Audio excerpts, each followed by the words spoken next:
에베소서 4장 26절 말씀에 분을 내어도 죄를 짓지 말고 해가 지도록 분을 품지 말라고 말씀하고 있습니다. 분을 내는 것, 우리의 감정이 희노애락이 있는데 화내는 것이 잘못된 것은 아니에요. 우리가 문제를 만나고 다른 사람의 어떤 피해를 입을 때 우리가 화가 나는 것이 당연한 것 아닙니까? 그러나 그 화가 나는 것은 너무나 당연한 것이지만 그것을 통해서 우리가 깨달을 것은 화내는 것 자체는 화가 나는 것은 죄가 아닌데요. 그 화를 표출하고 표현하고 결국 그래서 죄를 짓는 것이 문제라는 거예요. 그래서 하나님이 가인에게 뭐라고 말씀하십니까? 죄가 너를 원하나 너는 죄를 다스릴지니라. 이 죄의 핵심이 뭐예요? 그 마음 가운데 가득한 분이라는 거예요. 분냄이 그를 죄짓게 만들 수 있다는 것을 아시고 너는 죄를 다스리라고 하셨어요.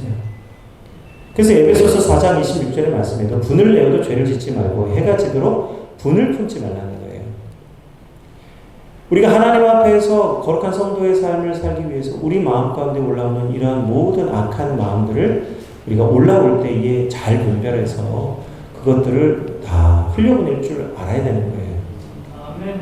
감정이 죄가 아니라 그 감정을 품고 죄를 만들어가는 게 그게 죄라는 거죠. 누구 때문에?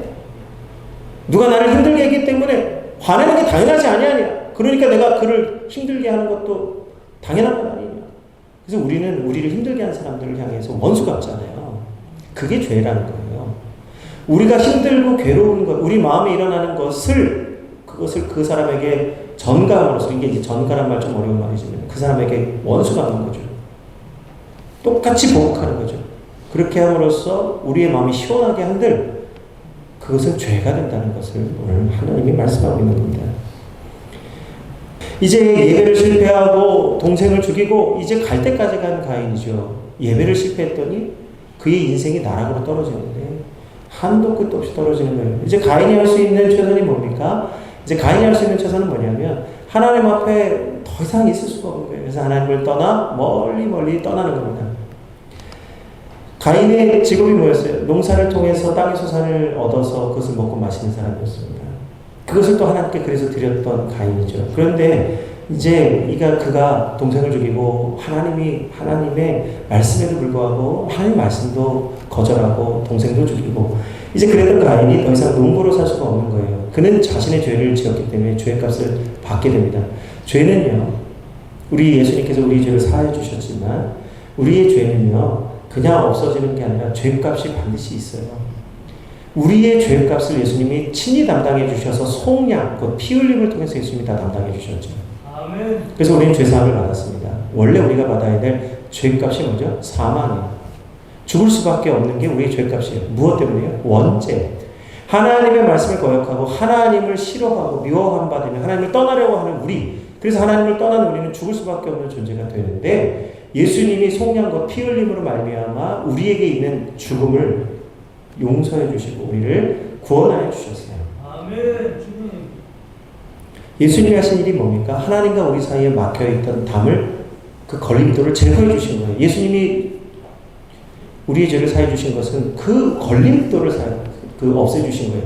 그런데 우리가 그 없애 주신 그 걸림돌에 자꾸 예수님을 믿고 하나님을 예배하는데 자꾸 우리가 예수님을 믿으면서도 우리는 똑같이 과거와 똑같이 살면서 자꾸 그 없애주신 걸림돌 그 자리에 자꾸 뭔가를 갖다 놓으려고 하는 습성이 있어요. 뭐죠? 온전한 죄사함 가운데 들어가지 못한다는 거예요. 예수님이 죄를 사해 주시지 않아서가 아니라 예수님을 믿는데도 불구하고 자꾸 죄를 사랑하고 죄를 짓는, 반복해서 자꾸 죄를 짓는 자범죄죠. 죄가 이게 죄인 줄 알면서도 예수님 믿으면서 여전히 죄의 문제를 해결하지 못하는 성도의 모습. 예수님이 사해 주신 죄를 자꾸 내가 그 자리에 다시 죄를 갖다 놓아서 하나님과 우리 사이에 자꾸 그 걸림돌을 만들어 놓는 죄의 습성이 우리에게 있는 한 결코 죄에서 자유로울 수가 없습니다. 뭘 말씀하는 겁니까? 예수님을 믿기는 믿는데 잘 안 믿는 거죠. 그래서 자꾸 제가 요즘에 예수님 잘 믿으시라고 말씀드리는 이유가 거기 있어요. 예수님 잘 믿으셔야 돼요. 예수님 잘 믿으셔야 죄가 있어도 죄의 유혹을 안 받습니다. 여러분, 우리가 죄를요, 예수님 잘 안 믿으면 죄를 보면 나도 하고 싶은 마음이 막 들어와요. 예수님을 믿는데도 불구하고 죄 짓고 싶은 마음이 찾아온다니까요.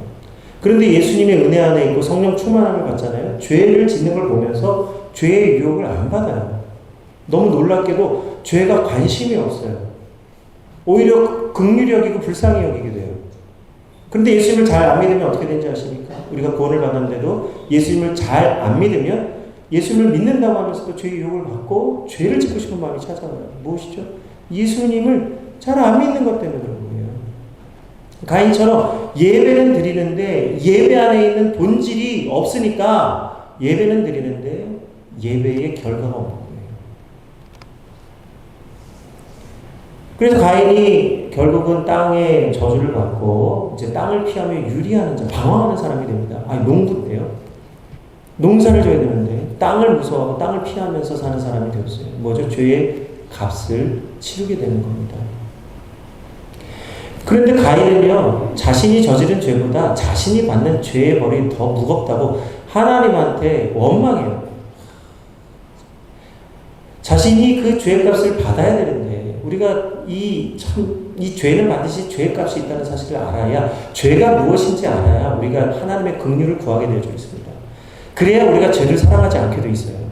죄가 무엇인지를 알지 못하기 때문에 예수님 믿고도 죄를 사랑하는 거예요. 죄의 결과가 무엇인지 우리가 듣기는 듣지만 잘 몰라요. 그러니까 죄 짓죠. 예수님을 믿기는 믿어도 우리가 예수님을 잘 못 믿으니까 우리의 삶에 능력이 나타나지 않는 거예요. 예수님을 잘 안 믿으니까. 지금 우리가 예배자, 복음이라고 하는 것과 예배자라고 하는 이 말씀 속에 우리가 굉장히 심각하게 우리의 삶을 점검하고 돌아봐야 할 굉장히 중요한 말씀들이, 하나님이 말씀하시는 말씀들이 담겨져 있어요. 아멘. 소와 나귀는 그 주인을 알건만은 내 백성 이스라엘은 나를 알지 못한다고 주님이 이사야서 말씀에서 말씀하고 있잖아요. 예배가 없어서 그렇습니까? 말씀이 없어서 그렇습니까? 그들에게 제사장과 선지자가 없어서 그렇습니까? 다 있는데도 불구하고 하나님의 말씀을 사랑하지 않기 때문에 하나님께서 한탄하시는 하신 말씀이 그 말씀이죠. 내 백성 이스라엘은 나를 알지 못하는다. 오늘 자신이 저지른 범죄의 죄가 얼마나 큰지 모르고 자신이 당하는 그 죄의 값이 너무 무겁다고 하나님께 항변합니다. 그러니까 그러면서 또 어떤 모습이 보이느냐. 동생을 죽여놓고 자신이 죽을까봐 두려워하는 모습도 보여줘요. 남은 죽이면서도, 남은 거리낌 없이 죽이면서도 자신은 죽을까봐, 상함을 받을까봐 두려워하는 모습. 가인의 삶은 한마디로 모순으로 가득한 것 아니에요. 죄를 지었는데 죄의 값은 받고 싶지 않고, 남은 죽이되 나는 죽고 싶지 않고, 농부인데 농사하지 못하는 것에 대해서 자신이 한 행위보다 그 일이 더 무겁다고 하나님과 항변하는 가인의 모습은 모순으로 가득한 거예요. 그러니까 오늘 예수님 잘 믿으세요.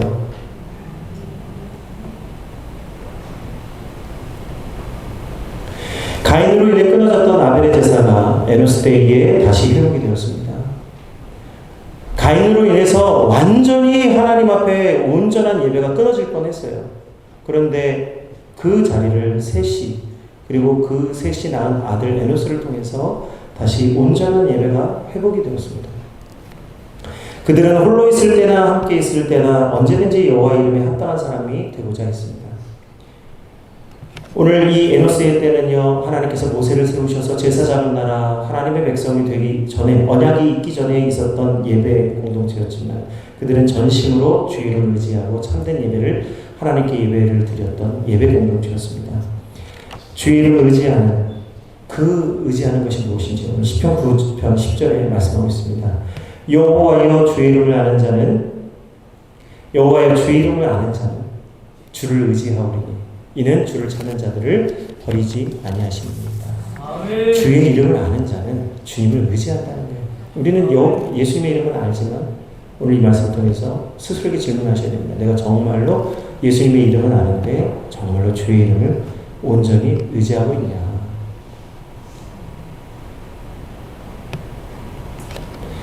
주를 의지하는 자는 결단코 주를 찾는 자들을 버리지 아니하신다고 약속해 주셨습니다. 아멘. 우리가 예수님을 온전히 의지하면 주님은 우리를 반드시 책임져 주실 줄 믿습니다. 가인의 후손들은 원수를 죽음으로 되갚는 사망의 법을 따라 살았습니다. 그러나 오늘 이 아벨의 예배를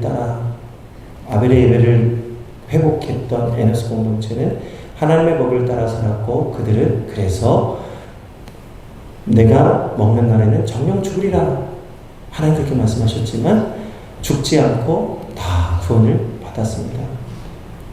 하나님이 죽는다고 말씀하셨지만 하나님이 그 말씀 속에서 생명의 길을 열어놓으셨어요. 아멘.